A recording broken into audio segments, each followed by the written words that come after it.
Hi, this is Rocky Raccoon and welcome to my very first full-length tutorial on how to rig a character in Toon Boom Harmony. First, we're gonna import our reference file. It's a Photoshop file. We're gonna import all the separate layers. Okay. Whoa, it's like super huge, like gigantic. That's because I set the import mode of the file to the actual size. So the Photoshop file is like really big. Now we have to rescale the whole thing. Okay, let's do this. As you can see, there are so many drawing layers. Many of them are drawing substitutions that I created for my Photoshop rig. We're gonna group the whole thing. I want the main node view layer to be very clean. And this is not it.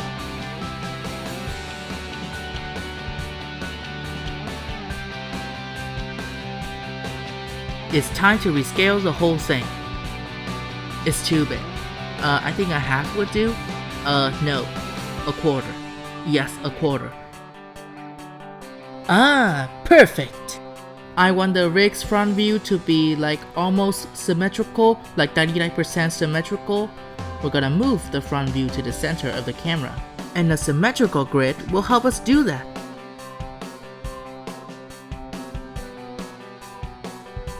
As you can see, I have the snap to grid options turned on. Okay, oh wait. What? Something's wrong. Oh, I just unchecked it. Wow, okay. Okay, so we got our grid. Now we will move the front view to the middle of the grid. I will switch the animation mode to animation off, so the peg doesn't create any keyframes. Now I'm just gonna move the whole thing to the right. We're also gonna zoom in to get more symmetrical accuracy. I drew an X symbol so I can move the front view to the center more easily.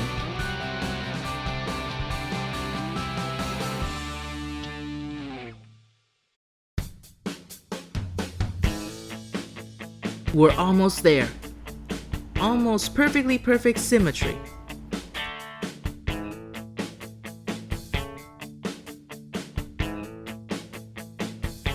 Oh, I got it! It's a light pixel. Almost got it. You know what? I think that's it. Like I said, almost perfectly perfect symmetry. Okay, let's start tracing. I'm gonna do the eye first. For some reason, I like to save a lot. I don't wanna lose all my files. Like, what if it crashes? And like out of nowhere. I got like 11 drawing substitutions for the hand. We're gonna trace them later. In this video, I'm gonna focus on the head. For some reason, the Photoshop layers boundary box is like the size of the canvas. Their color layer is full of weird vector paths. I don't know why, but we're gonna remove them. You can use the apply to all the drawing layers so you can remove them with ease. Now the boundary box is not gigantic anymore. Also, one weird thing. All the Photoshop imported layers share the same drawing substitutions for some reason. So now I'm gonna put the mouse substitutions, oh no, the neck. The mouse. Yes, all the mouse drawing substitutions in one layer, and I'm gonna delete all of the rest. And now the hand. Okay. These are some hand poses that I think I might use very often.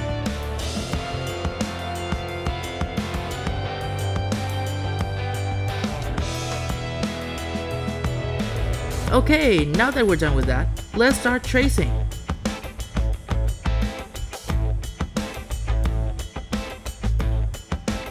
I'm gonna lock the whole reference thing.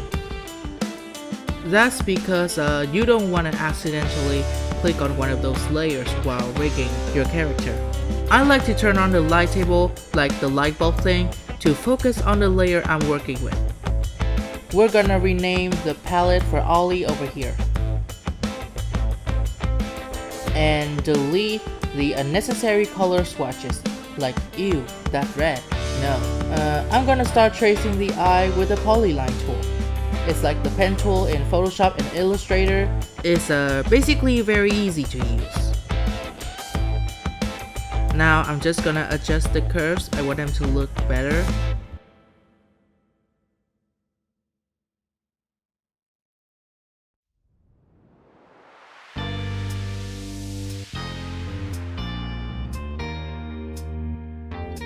A little more thickness, I think. No, that's too much. Okay, that's pretty much it. Now I will use the paint tool to paint the eye white. We got the eyeball, we need the pupil.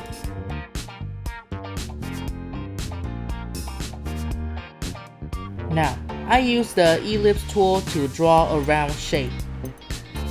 Black color, okay. I'm gonna rescale that a little bit.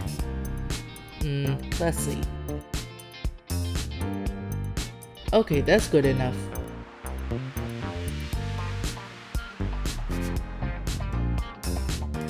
Now I'm gonna center the pivot to the drawing using one of the scripts that I got on Toon Boom Discord community. You should really check it out. Like, that's so cool. We're gonna make a groove for the whole rig. Again, I want the main node view to be clean so I can do the compositing, right? Shouldn't be too many drawing layers in your main node view. That's for compositing stuff, meaning the small nodes only. I'm gonna rearrange the nodes. The more drawing layers you have, the more you'll have to expand your node view. Okay, before I do anything else, I'm gonna start adding the master pegs. The master peg .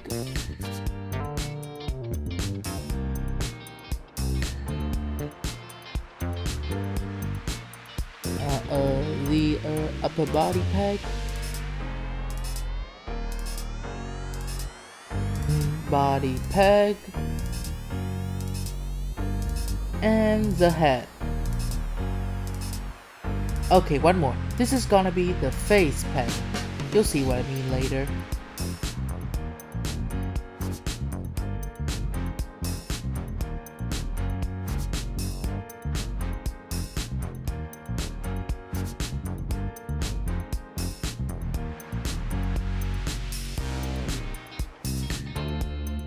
I will put the eye and pupil in a separate composite layer. Remember to make the composite pass-through mode. You can change it to the default setting in the preferences. I have some preferences that I want to share with you guys. I also have autosave for every 10 minutes turned on, but I still like to save manually. Putting certain things into specific composite layers will help me manage and rearrange my nodes better. If there are too many nodes connected to the main composite, things will get pretty messy. I'm gonna give the eye and pupil layer their own peg layer because I don't want to animate on the drawing layer. I got this script that will copy a pivot point from one layer to another, so that's cool. Remember to uncheck the animate using the animation tools in drawing layers because we don't want to animate on that, remember? Set the pivot mode to parent peg. That way, when you're animating something, it will only create keyframes on their peg layers.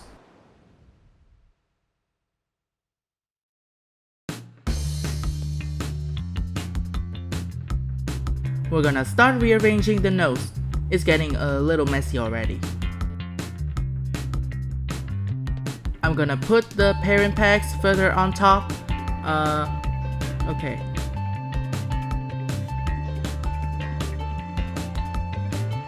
So, I want the pupil to be inside the eye. First, I'm gonna separate the black and white color in my eye layer. For example, if the pupil is a different color, it will also overlap the black lines. I'm gonna try the color override node first. This node can be used to separate or render specific colors or put the textures in those layers. I'm gonna choose the color black so we can render it separately.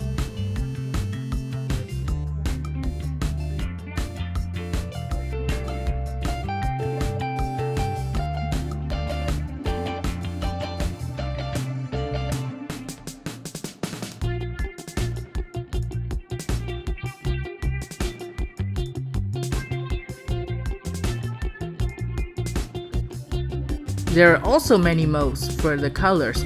If I choose the color white and I select color not visible, it will only render the black color only. See, I can only select the black layer. The white part that you see is of the Photoshop layer.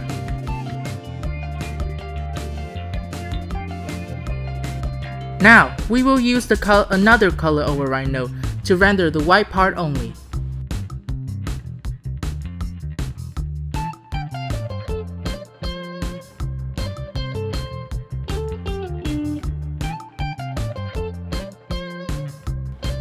Something's not right.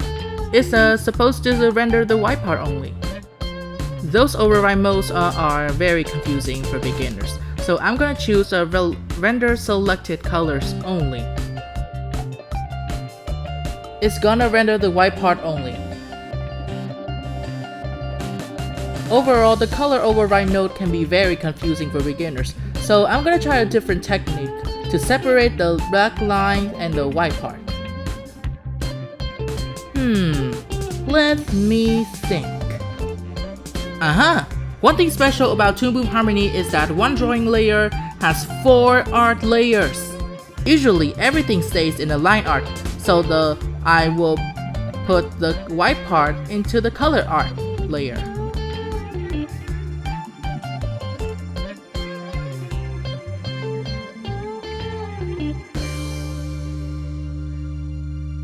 We will cut the white fill and paste it to the color art layer. You can see that there are blue outlines to indicate that it is the color art layer. Now we're gonna do the pupil inside eye thingy. So this is a pupil layer. I'm gonna use the cutter node to do the clipping mask effect.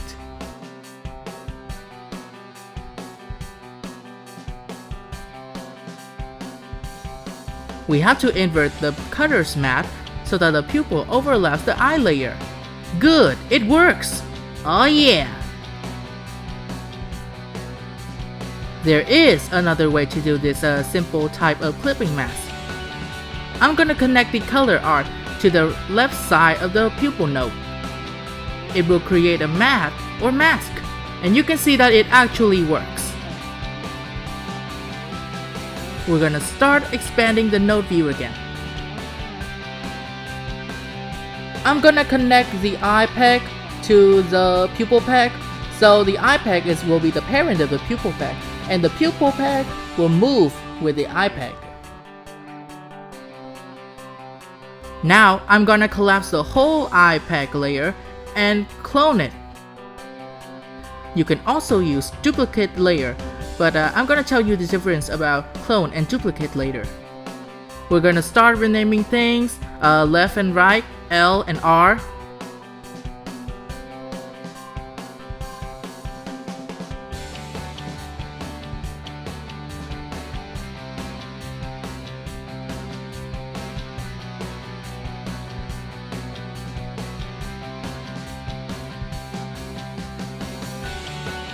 Now we're gonna flip the eye layer and reposition the whole eye peg to get the other eye.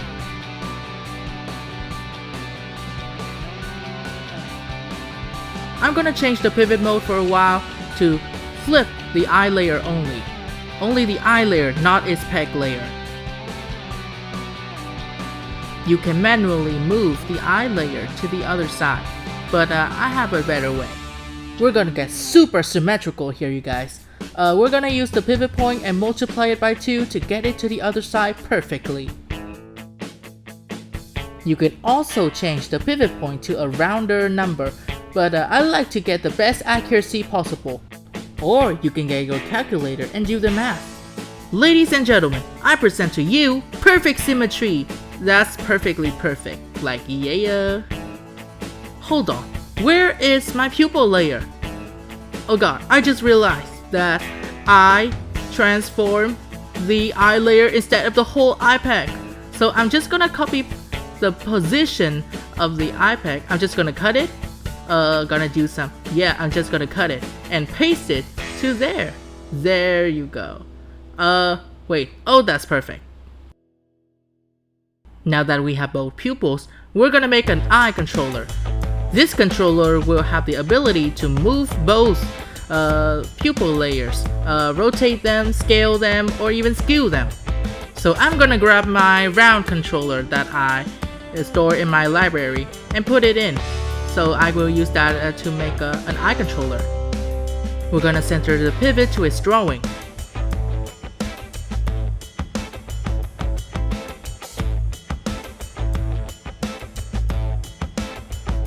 What I'm gonna do is I'm gonna create beziers for the controller and paste them to the two pupil layers. So a layer has functions like position, scale, rotate, skew, blah blah blah. They are the basic functions. So what we're gonna do is we're gonna share function. It's called function linking.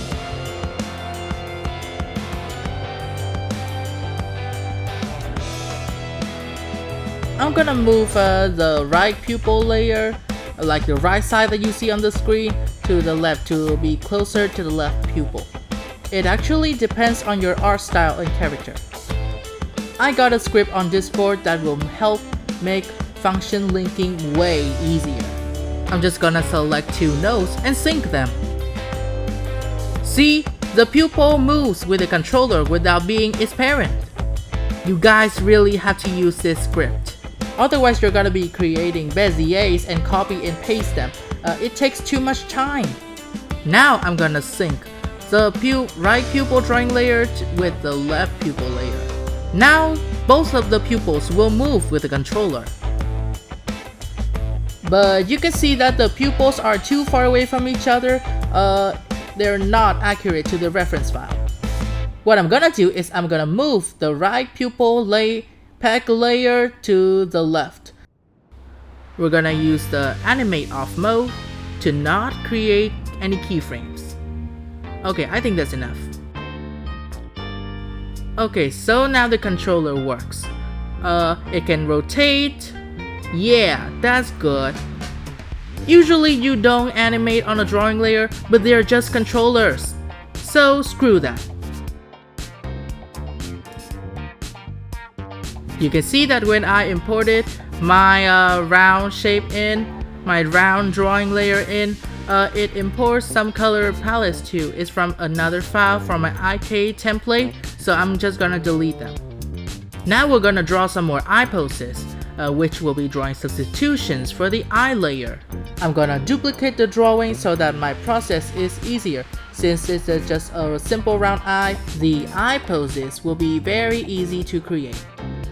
I'm gonna draw some eye blink frames.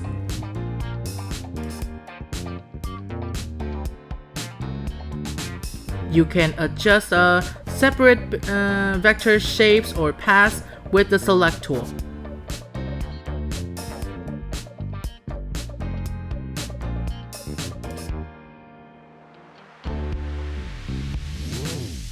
Now I'm gonna use the cutter to trim the extra unnecessary lines. Now we're gonna paint the eyelids. I forgot to add some more color swatches. Okay, so this, the main color of Ollie. Okay.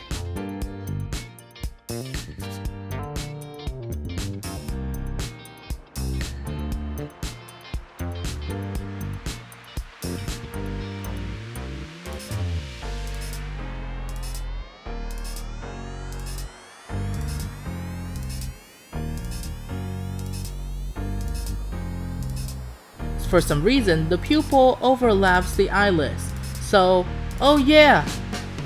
The line art must be in front. The line art node must be in front of the pupil. And so the eyelid stays on the line art, so it's gonna overlap the pupil.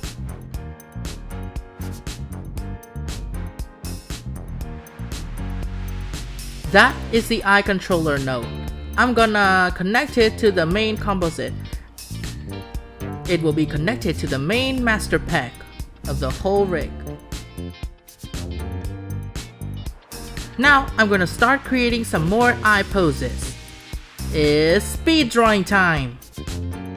I'm just gonna duplicate drawings and make some more eye poses like a closing eyelids or funny and or chill, and then like super funny. This can be used for when he's like super scared. Okay, the angry, anger, and they're fearful or sad, I think. Extremely sad, like he's crying or something. Boo-hoo. Okay, so I've got all my eye poses. I think for now they're enough. You can also move both eye pupil layers because their pegs will be moving, not the drawing layer itself. So you can move the pupils and pose them according to your liking. Remember this, the pupil pegs move individually. The pupil drawing layers move with the controller. Now I'm gonna create the eyebrow layer.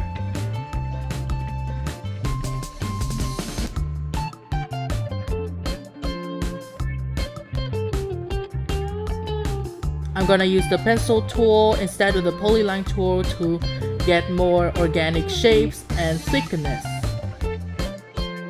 You can adjust the path using the contour editor tool.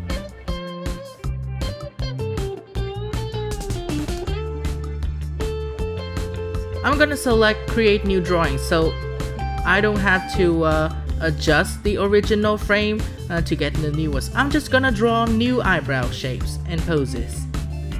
You should create some neutral poses, angry, sad, or like confused or perplexed.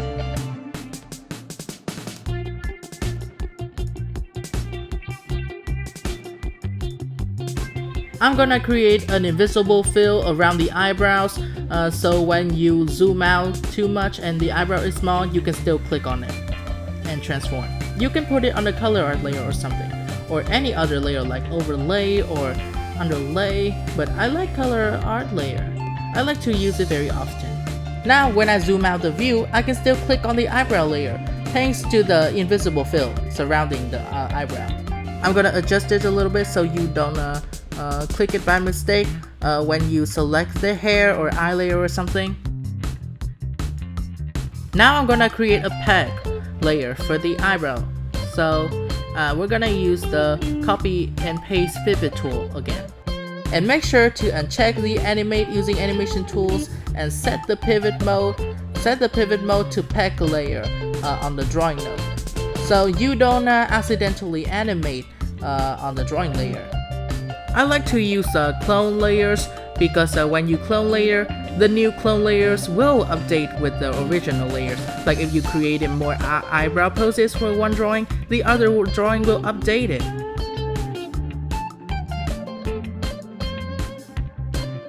I'm gonna connect the face pack to the eye pegs and eyebrow pegs. Okay, so the face pack will help stretch or lift the eyes and eyebrows a little bit. You see that? You can use this pack to put more life into your character's facial expressions. Also set the pivot, the x-axis of the pivot to be 0 because it's a symmetrical rig.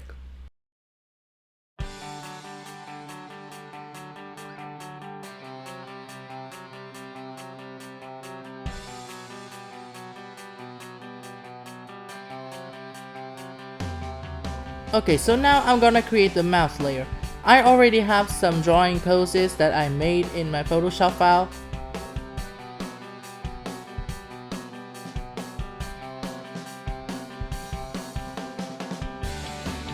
The mouth is in the face pack too.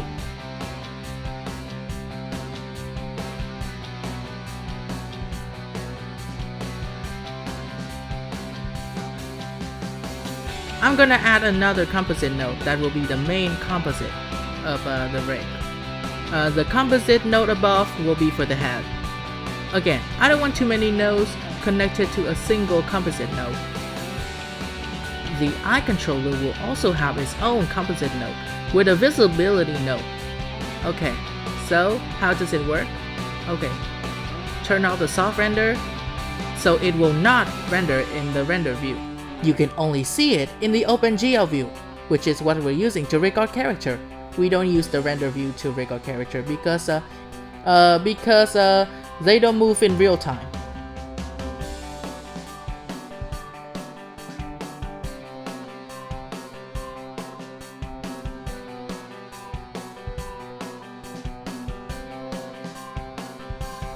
I will start tracing my mouth poses. Okay, the first one, we're gonna use the polyline tool because I want the mouth to be very symmetrical. We're gonna trace one side only and then we copy it to the other. It will be like perfectly symmetrical.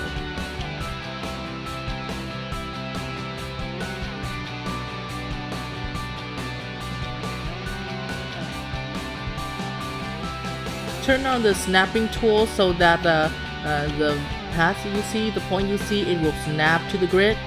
And we use snap to align so that we can create a straight Bezier handles. Now we're gonna copy it to the other side and flip it. Now we're gonna snap it and... Oh, wait a minute. I think we're gonna put it on solo mode. Okay, easy snap. Good.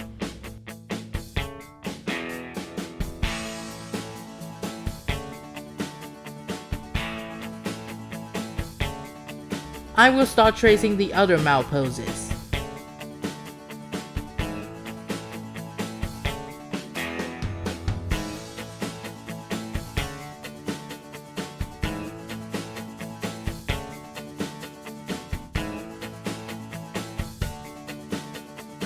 I'm thinking of creating separate teeth and tongue layers.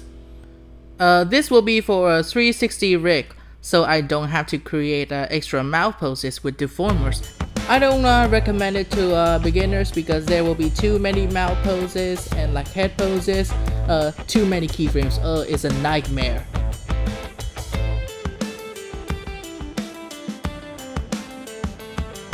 We're gonna give the whole mouth layer its own composite node.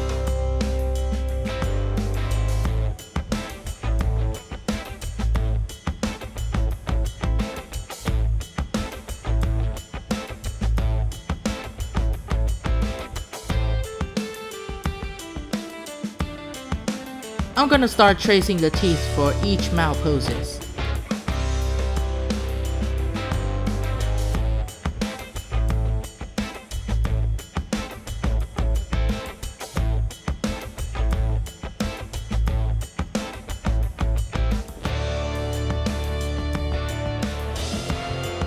Oh yeah, and tongue layer too.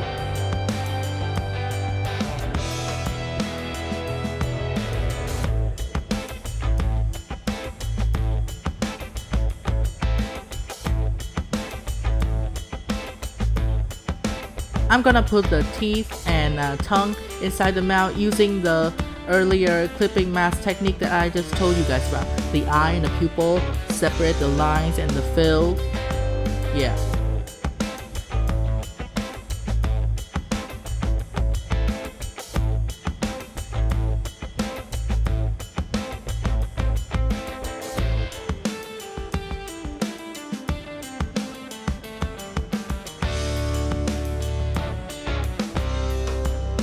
Remember to add a pack layer for most drawing layers because you don't want to animate on the drawing layers.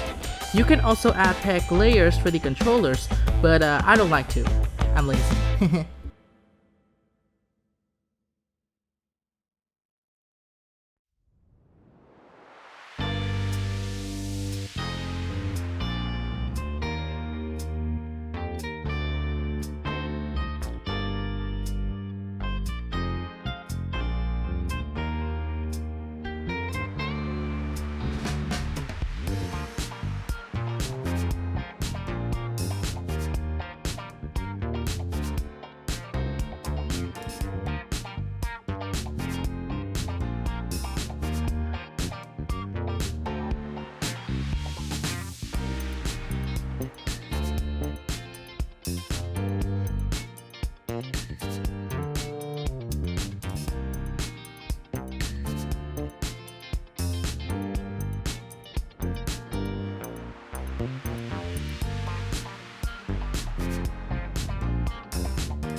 Again, I'm gonna add an invisible fill for the mouth layer because when I zoom out too far, I cannot click on the mouth.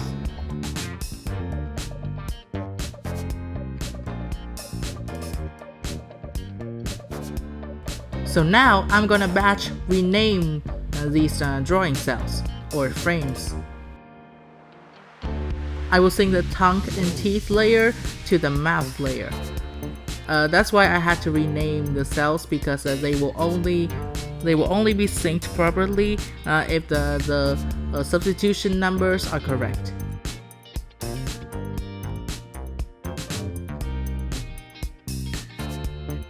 Now, when I change the mouth pose, the teeth and tongue drawings will also change accordingly.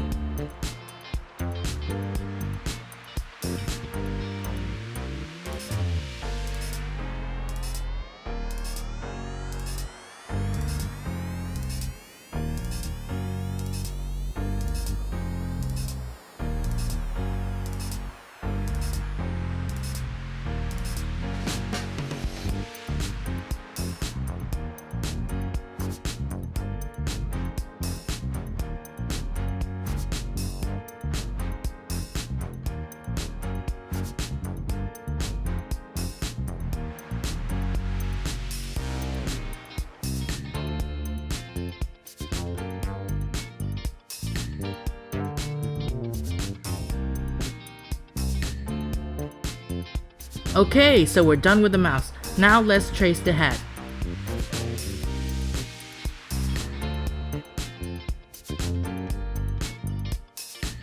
The head drawing layer will be connected to the head peg because the face controller is a different thing from the head. Now I want my head drawing to be perfectly symmetrical. So I'm doing tracing one side and then copy paste it to the other side. Yeah.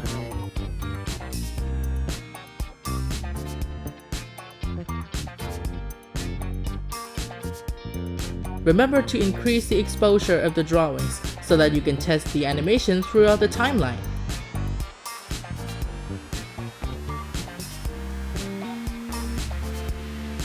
I'm gonna put the head pivot on top near his neck and set the x-axis to be 0. Okay. Now I will create an envelope deformer for the head so that I can use it to create poses in my 360 rig. I like to use the envelope creator to create automatic deformers.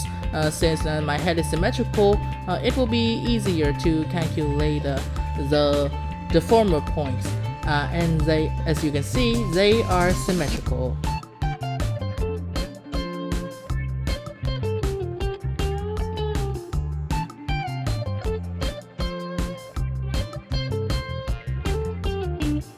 To create the 360 rig more easily and stylistic choice, I'm gonna use the head as a clipping mask for the face, including eyes, eyebrows, and mouth layer.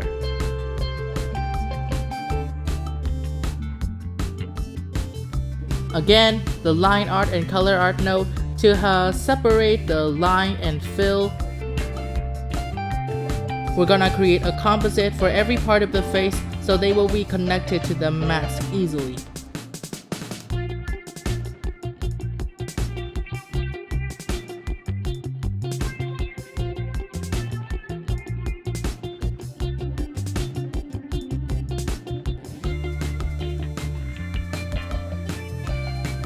Now I'm gonna use the cutter node because you cannot connect that. Yeah, you cannot do that. You cannot make a matte out of a composite node. So we're gonna use a cutter node.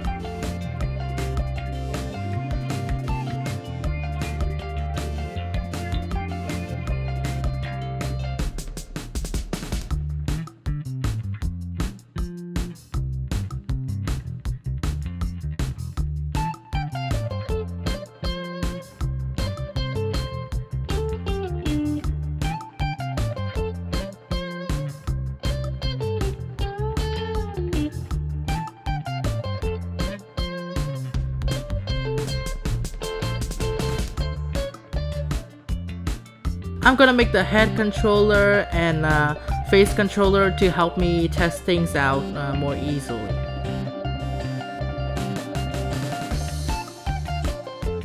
I'm gonna duplicate, yes, I'm gonna duplicate the eye controller to make the head controller.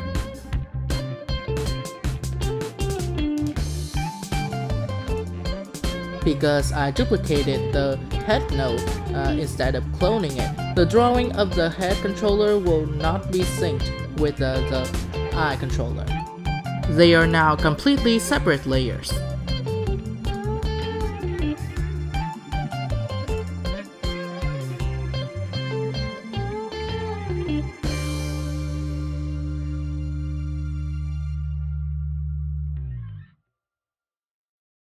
I'm gonna use the square shape in my library.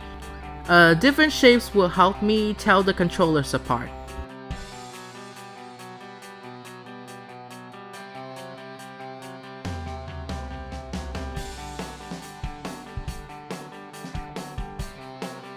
Now I can move the face very easily without having to search where the face pack is.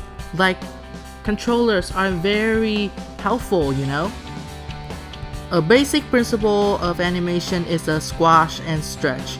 It will help make your animation more lively and more fluid and expressive.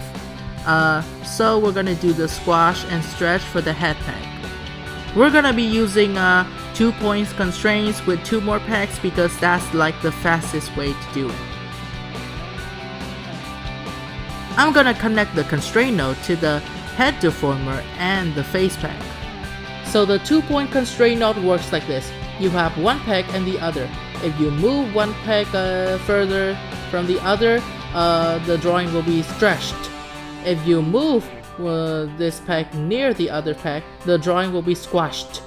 That's basically it. And I use this constraint node to make my fake IK arm template too. So 1 point is on the top of this head. The other will be at the bottom to create the squash and stretch motion correctly.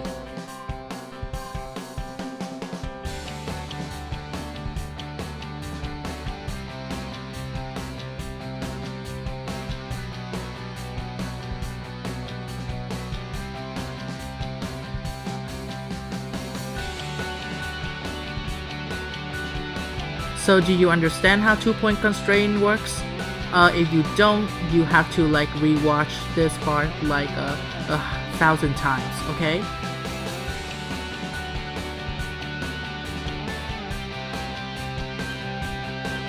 Now I will create a controller for the squash and stretch motion.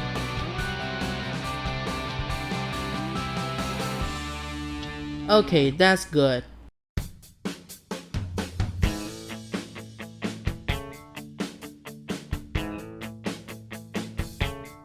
Seriously, I am loving these controllers.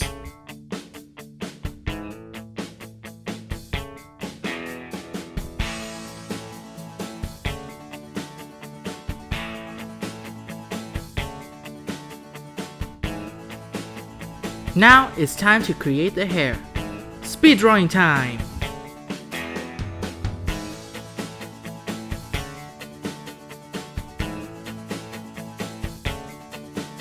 I'm not gonna use basic deformers this time. I'm gonna use my wig deformer dynamic hair template. You can get them on my Gumroad page. This setup will help move the hair more naturally according to the movement of the head. Now I will move the pivot points of the pack to create some create the pivot point that will transform the hair and some other points to hold the hair in place. I feel like I need at least 2 hold points.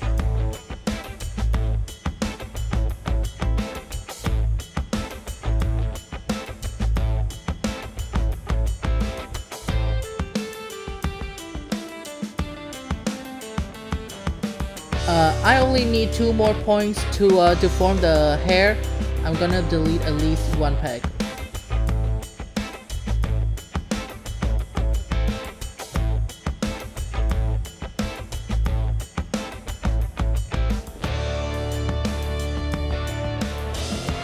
one control point on in the middle of the head and one control point on the top of the hair. Another unnecessary peg point.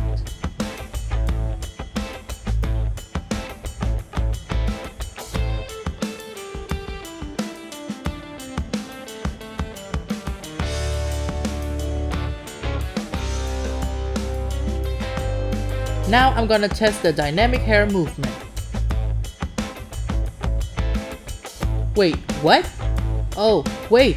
Oh, the hair peg is not connected to the constraint. Yeah. Oh yeah, that's better. It looks good so far. Okay. You can also create controllers for those pegs, but now I don't feel the need to.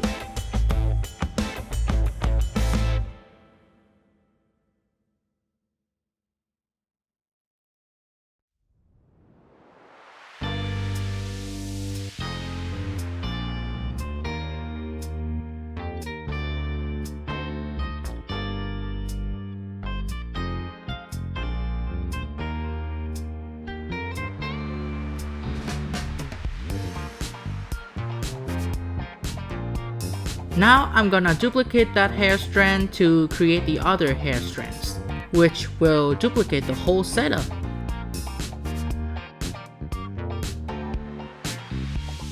It's speed rigging time!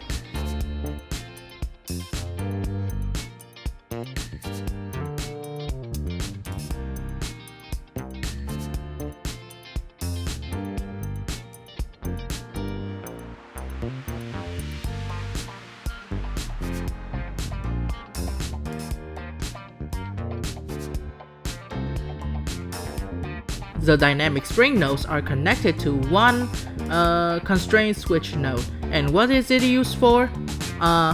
Okay, I'll show you. I will press the show control button of the constraint switch, which will show us some kind of a control. It's kind of like a slider. This switch will control the overall intensity of the dynamic movements.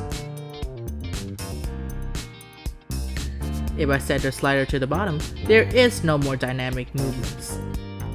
If I set to on the top, oh my god. That's much better.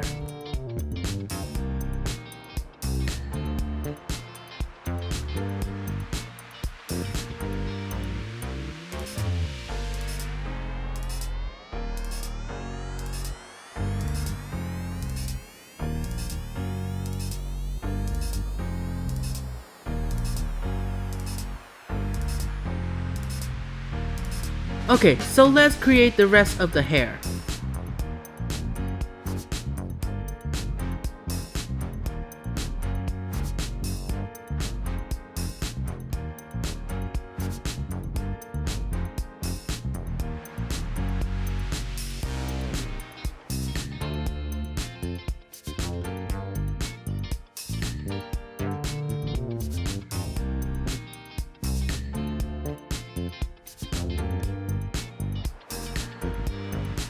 Okay, so let's see how the whole hair will move. This is okay. It's okay, but there's still something missing. I will put in some auto patch nodes. You'll see how it works.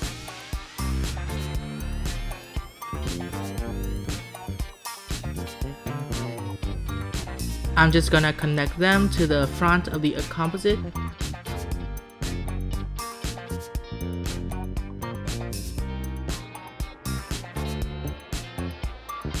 I'm gonna explain the auto patch node like this. It kinda cuts the outlines of the drawing layers. To use this effect, you need to put the fill of the drawing to the color art layer. It's also good for arms and legs if you wanna create that seamless joint look. Now the hair looks more seamless. Okay, so Now the whole hair is overlapping the face, so we're gonna adjust the nose view a little bit.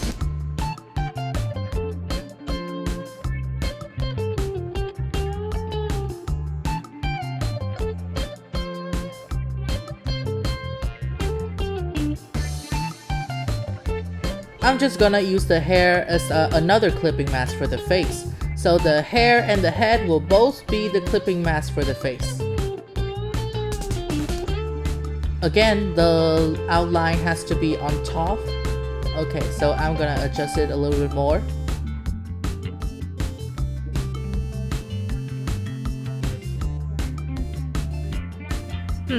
So the face is overlapping the fill of the head, but not the outline of the head.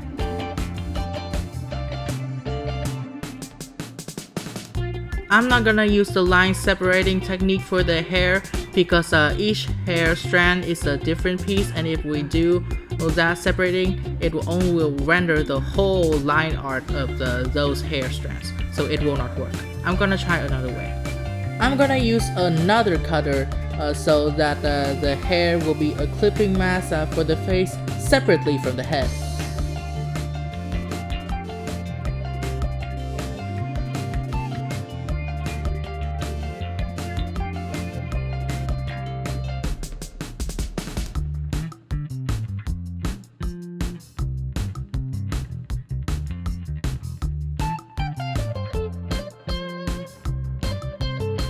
Okay, now it works. Not for the hair though, but the eye doesn't need to go that high. So yeah.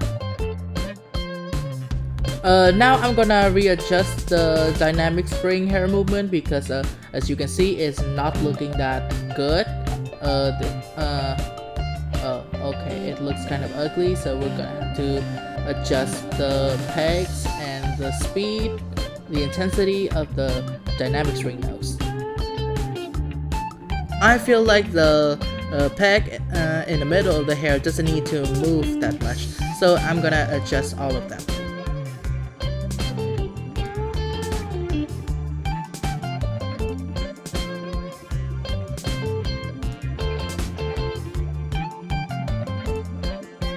That looks kind of better because those parts don't have to move that much, making the hair more stable.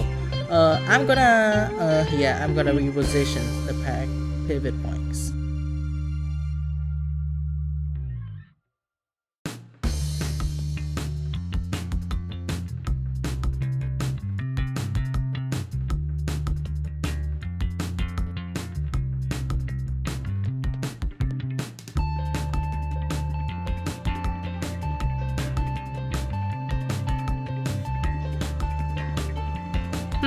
Moving the point further from the hair strand makes it look much better.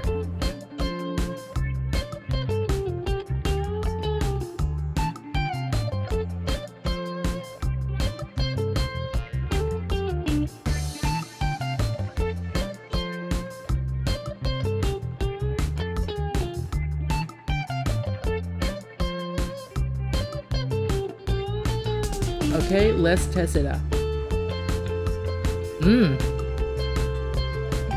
Okay, that's good. Okay, you guys, that's it for now. This is Rocky Raccoon, and I hope you like and share this video to other people, and subscribe to my YouTube channel to see more fun tutorial videos like this. Adios! I'll see you guys next time!